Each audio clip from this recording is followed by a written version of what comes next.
Bienvenue dans Serenaya, le podcast vers la connaissance de soi. La prise de conscience, une notion très riche, démocratisée en partie par le développement personnel de l'individu et sa quête d'épanouissement. Qui ne s'est pas déjà dit qu'il avait pris conscience de quelque chose après un problème dans sa vie, après une discussion, un voyage ou tout autre événement? Quel est le process qui permet ces prises de conscience? Et que doit-on en faire quand elles sont là? Et peut-on être heureux sans elles? Explorons ce vaste sujet ensemble dans ce tout nouvel épisode.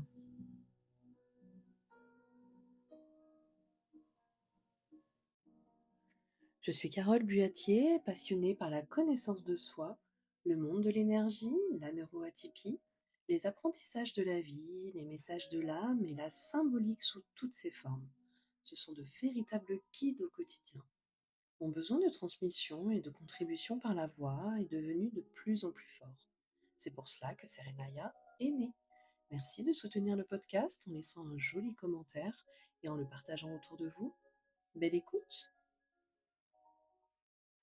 Coucou à vous mes auditeurs et auditrices. Alors je pourrais presque vous renommer aussi mes explorateurs et exploratrices de l'être, hein, parce que ensemble depuis tous ces mois à travers les épisodes de mon podcast, on explore notre moi intérieur, tel des alchimistes en chemin, en quête de compréhension, en quête de sens et pour ma part, la fluidité avec laquelle ça se passe, ça se déroule, la douceur et la simplicité est super importante.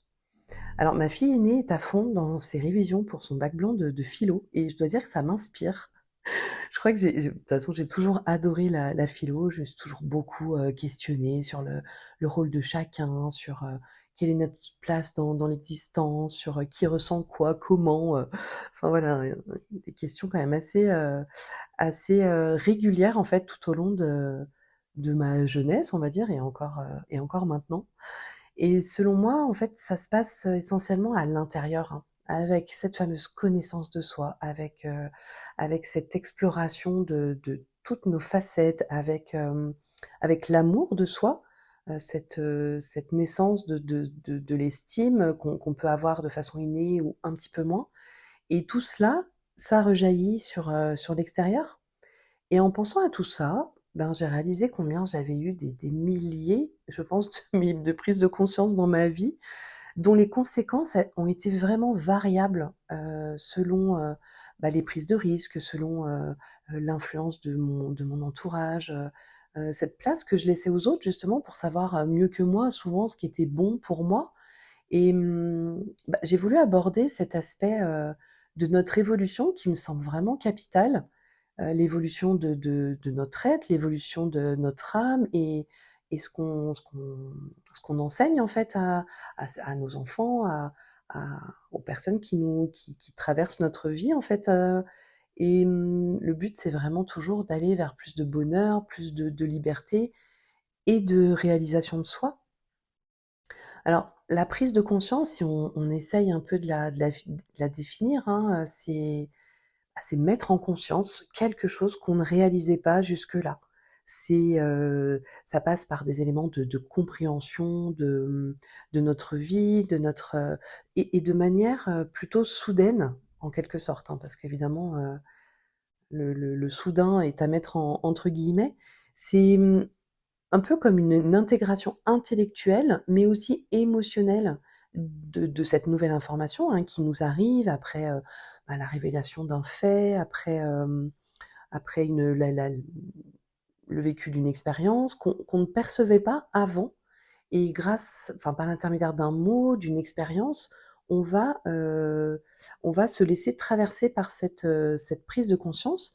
Et selon moi, en fait, elle est vraiment toujours alors favorable, tout dépend comment si, je pense qu'elle est toujours une prise de conscience est toujours positive de toute façon parce que, l'éveil de conscience, c'est ce vers quoi on tend, hein, d'être plus, éveillé, conscient, réveillé de ce qui est. Et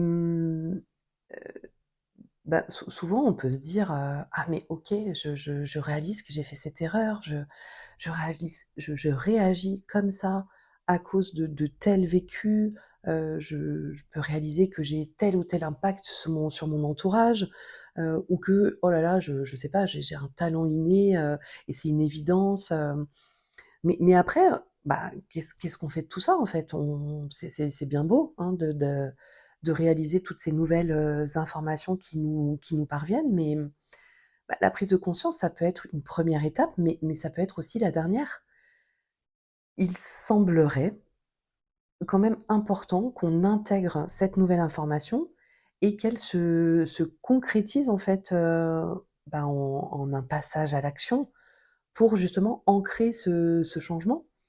Alors ça peut être un acte symbolique, hein, d'écrire une lettre, par exemple, parce on a réalisé qu'on n'avait jamais osé dire quelque chose à quelqu'un, bah, qui est sorti de notre vie, pour une raison ou pour une autre.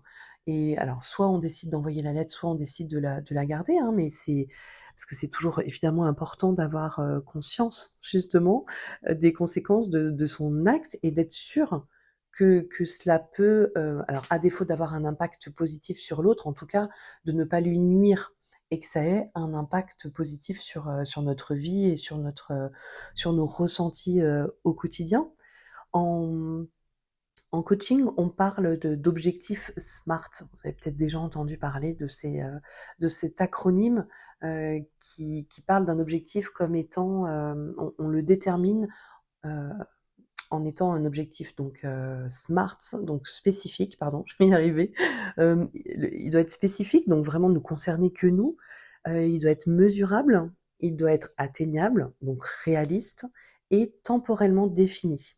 Et on peut rajouter en fait un E au mot SMART en fait qui, par écologie, en se disant que on doit être en phase avec son écologie intérieure, en fait, avec ses valeurs et sans nuire à qui que ce soit, hein. Réaliser un objectif en faisant du mal à quelqu'un, c'est pas du tout, l'objectif justement. Et c'est toujours important de faire la part des choses et d'agir avec vraiment discernement. Et par exemple aussi, si on a une peur bleue de parler en public et que ça nous pénalise, hein, vraiment dans notre emploi, au quotidien, bah, même dans un groupe, hein, avec des amis, bah, ça peut être important de se challenger en domptant cette peur, en se faisant aider, en canalisant, cette peur par le sport, par l'écriture, en commençant à se lancer des petits défis, par exemple, d'envisager bah, je sais pas, d'aborder quelqu'un, de poser la question à un groupe de personnes, une question sans importance, mais pour oser, en fait, oser ce petit défi et sans forcément se mettre en difficulté et ne pas justement pouvoir se relever ensuite. C'est pareil pour la peur de manquer d'argent, la peur de pas se sentir à la hauteur, dans son couple, dans son rôle de parent, hein. Ça peut enclencher justement la décision d'entamer une thérapie, de faire un travail émotionnel, un travail généalogique et je sais pas, de s'inscrire dans une association, enfin peu importe en fait, hein, si on réalise aussi qu'on a besoin de plus de créativité dans ce quotidien, qu'on est un peu trop, terre à terre, hyper dans le mental. Donc de commencer simplement par se dire: «Bah, qu'est-ce que je peux mettre en œuvre pour exprimer cette créativité? Est-ce que je peux juste faire une petite séance de collage, de découpage?» sans forcément, y mettre toujours, du sens. Mais en tout cas, y mettre cette intention de poser une action pour justement améliorer cette chose qu'on a réalisée qui était, manquante, qui était en tout cas, oui, qui manquait à notre équilibre. Et et cette prise de conscience justement, d'une habitude de pas suffisamment bien manger, de l'habitude de pas se coucher, assez enfin de se coucher trop tard plutôt. C'est, un truc que j'ai pas forcément dit, c'est du coup de changer la formulation, en étant positif et indulgent, en étant indulgent envers soi. C'est, la vibration des mots, elle a vraiment toute sa place, hein, de dire plutôt: «Voilà, je mange en écoutant, mes besoins, les besoins de mon corps pour être en pleine santé». Plutôt que de dire: «Oh là là, faut que je perde 10 kilogrammes absolument, je veux rencontrer quelqu'un, il faut absolument que je fasse ça ou ça» et du coup d'être un peu dans la force en fait, dans la lutte, l'impact vraiment sera moins favorable. Et le bémol, c'est qu'on peut réaliser qu'on doit changer heu, enfin oui, qu'on doit changer, mais on va se trouver des excuses, on va se conforter dans le fait que bon, c'est pas si grave si notre vie ne change pas comme ça tout de suite. La vie n'est pas en jeu. Pourquoi faire tant d'efforts finalement? Pourquoi se mettre en difficulté? Alors que justement l'objectif c'est d'y aller crescendo, hein, de pas complètement faire un changement à peut-être à 1000% qui nous insécurise.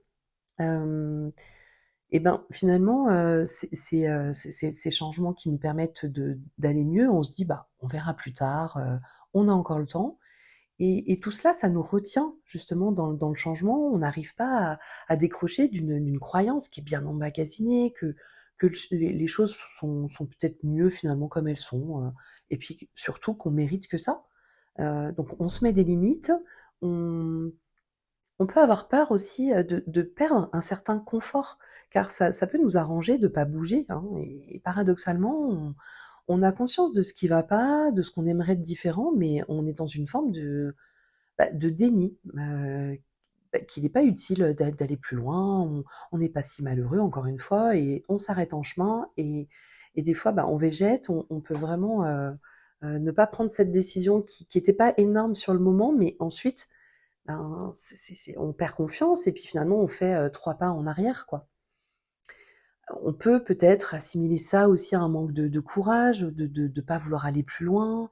Alors je dis cela évidemment sans jugement, hein, parce que j'ai l'impression d'en avoir souvent manqué de courage, d'en avoir eu aussi, hein, mais de vouloir transformer les choses, mais finalement, par exemple, au niveau alimentaire et d'être tout le temps dans ce plaisir immédiat qui est palpable, qui est, voilà, on peut goûter à ce soulagement, sur le moment alors qu'en fait, c'est intéressant justement parfois de se projeter, sur les conséquences dans le temps, afin de prendre dans le moment présent, les meilleures décisions.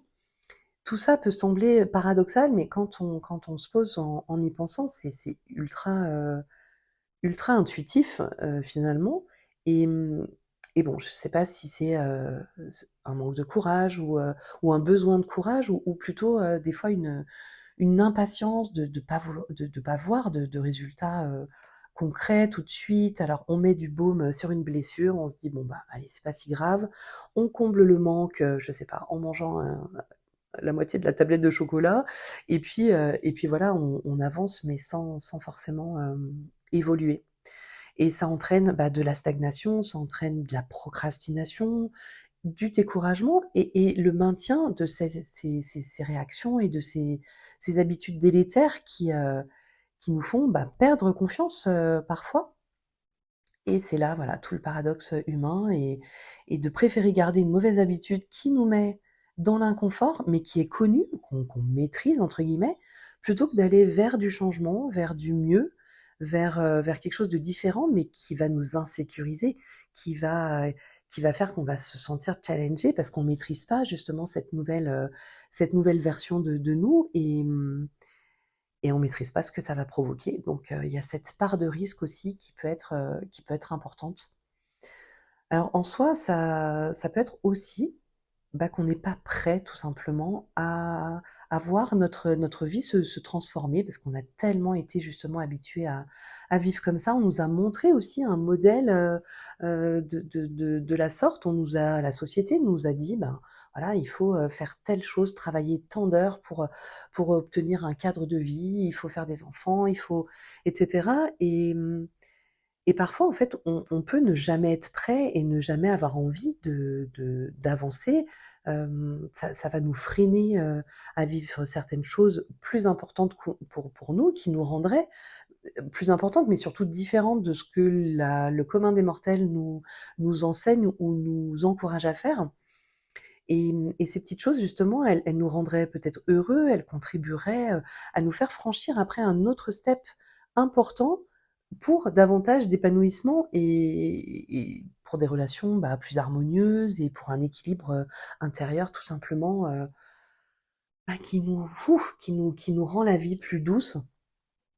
Alors on peut prendre aussi, le plus de temps, hein. Il y a des personnes qui vont faire des gros changements en peu de temps ou parce qu'ils sont prêts plus vite, et parfois il y a nos conditionnements, nos croyances bien, ancrées, nous font, stagner. Et stagner, en tout cas dans un premier temps, c'est ce qu'on peut imaginer, mais il y a un process qui est en en ligne de mire, en fait, et qui est en fond, en trust the process, hein, je l'ai déjà dit dans un autre épisode. Et ce travail de mise en lumière et de découverte, finalement, de nos impasses intérieures, c'est un puissant levier pour faire ces petits changements au quotidien, et en acceptant qu'on a pu perdre du temps, en acceptant qu'on peut ne pas aussi parvenir à 100 tout de suite. Justement, on peut découper aussi un objectif en plusieurs étapes, en plusieurs morceaux, et qu'on a besoin des fois de déconstruire encore des choses pour s'adapter à ces nouvelles informations. Et on doit aussi réaliser qu'avant toute chose, qu'on a le droit à ces changements. Des fois, on se les interdit, en fait. On s'interdit même des petits changements parce que, voilà, pour 1000 raisons, et c'est la porte ouverte à un éveil, de conscience qui ne s'arrête jamais. Et ça, c'est juste extraordinaire quand on réalise ça, et quand on réalise ce pouvoir de manifestation infinie, et qu'on exploite toujours une partie infime de nos potentiels, parce qu'on se limite, et parfois on a plus peur de ces parts lumineuses que de ces parts d'ombre. Et encore une fois, c'est un paradoxe. Alors, j'ai voulu, du coup, j'ai voulu parler de ces prises de conscience qui nous permettent justement d'intégrer pleinement ces informations. Mais souvent, on peut aussi s'interroger de quel, dans quel espace, de quel espace ce processus, non, depuis, pardon, quel espace ce processus est mis en place. Et quand on consulte un coach, c'est super bien sûr. Voilà, je pourrais encourager qui que ce soit à le faire. Simplement, parfois, on va se nourrir de la motivation de l'autre, on va s'approprier finalement ce peps et cette volonté de se dire: «Ouais, allez, il faut que j'avance, il faut que j'évolue, il faut que je fasse ça». Généralement, quand on commence ces phrases par «il faut», c'est que c'est pas juste. Et en design humain, il y a le centre du cœur ego, hein, le petit triangle sur la droite dans le schéma. Quand il est coloré, quand il est activé, ce sont des individus qui vont être plus facilement sûrs d'eux-mêmes. On va avoir plus confiance en soi, et même quand ce centre est pas défini, hein, on peut être complètement en pleine confiance, mais on peut avoir une source de motivation qui va être plus forte face à des personnes justement comme ça, et on va se dire: «Allez, OK, oui, je fonce, elle a raison, j'ai tout ce qu'il faut pour mettre en œuvre cette nouvelle vie, je veux vraiment y arriver». Et en fait, on arrive chez soi, le soufflet, il redescend complètement, et on peut s'effondrer parce qu'on se dit: «Mais j'arrive à rien, je suis capable de rien, j'ai cette conscience-là, mais en fait, si j'ai pas quelqu'un qui me booste derrière, ça marche pas». Et en fait, rien ne se passe parce que cette motivation, elle n'est pas vraiment inhérente à nous. On a amplifié celle de l'autre. Ça peut, bien sûr, générer de la culpabilité et de s'abandonner alors qu'on était dans cette bonne dynamique. Donc simplement, c'est peut-être pas la bonne personne, c'est peut-être pas la bonne technique. Et, et cette étape consciente ou non, qui nous amène à faire le choix, par exemple, en dehors d'un coach, ça peut être une séance de breathwork, qui est la respiration consciente justement, une marche en plein air, un soin énergétique, ou toute autre séance de ressourcement, hein, qui pourrait nous faire du bien. Et ça s'assimile en fait à un cheminement intérieur. Ce cheminement, il va être discret, il va être presque involontaire, mais il peut amener à des petits déclics qui vont procurer en fait une libération dans le corps, tout d'abord, qui va ensuite intuitivement mener à une prise de décision. Et cette prise de décision, elle peut littéralement changer notre vie. Et le plus fou, c'est que ça peut se faire en un éclair, hein, j'en ai un peu parlé tout à l'heure. Hem, les curseurs peuvent être tout au vert, mais souvent le processus il a commencé bien avant par plein de petites choses qui étaient là en souterrain et où justement pendant ce parcours, on n'a pas forcément toujours conscience que ces petites choses, ces petits choix, peuvent nous mener vers des grandes décisions et avec une facilité déconcertante. Hem au final, quand notre vibration, elle change, quand la considération qu'on a de nous-mêmes évolue, cette manière de ressentir, elle s'éveille en fait, elle grandit, notre façon de penser aussi évolue et notre manière d'agir, également. En fait, c'est au lieu d'être un cercle vicieux, il y a le cercle vertueux, qui fait que nos vulnérabilités se transforment en potentiel. En tout cas, on les voit et on les manifeste de cette façon. Donc on peut avoir toute notre vie conscience d'une chose qui nous freine, qui nous fait souffrir, qui nous retient en fait dans notre épanouissement, mais sans jamais avoir l'intention que la situation évolue ou de se dire: «Ben, au moins, ça n'empire pas». Mais parfois ce ressenti, de souffrance, d'une différence dont on ne connaît pas l'origine et qu'on n'est pas prêt à assumer, des fois de rester dans cette dynamique, ça peut être difficile et parfois on se dit, le timing divin, fait la différence. Parfois, on n'est pas prêt pendant 10 ans et à un moment donné, on est prêt à recevoir justement à à manifester les choses différemment. Donc, en acceptant, qu'on peut être traversé justement par ses émotions, par ses pensées, que nos vulnérabilités peuvent devenir des atouts, mais juste essentiels à nous et aux autres, que nos expériences, elles sont là, pour nous permettre justement d'être prêts à bouger de l'intérieur, d'être prêts à incarner, pleinement cette nouvelle réalité pour se sentir enfin soi-même.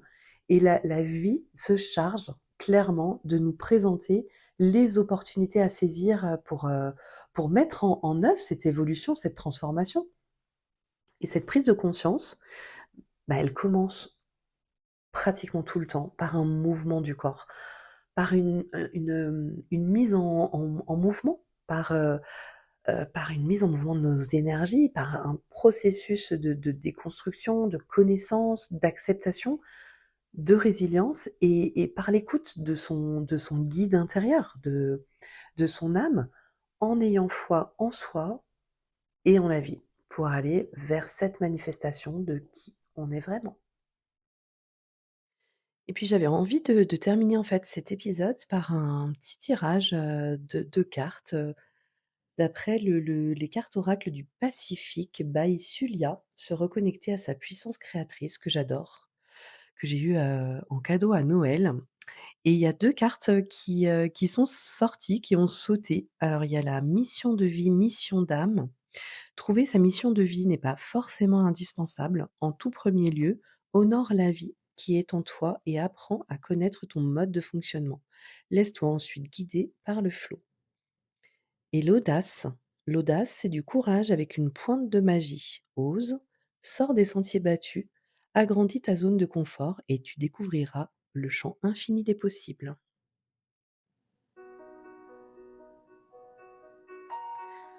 C'est la fin de cet épisode. Merci pour votre présence. Je serai honorée de savoir ce que ce moment a éveillé en vous, que cela ait résonné ou pas. Vous pouvez aussi faire découvrir ce podcast à votre entourage et vous abonner si cela n'est pas déjà fait. D'ici là, prenez soin de vous et on se retrouve très vite dans cet espace pour de nouveaux instants partagés.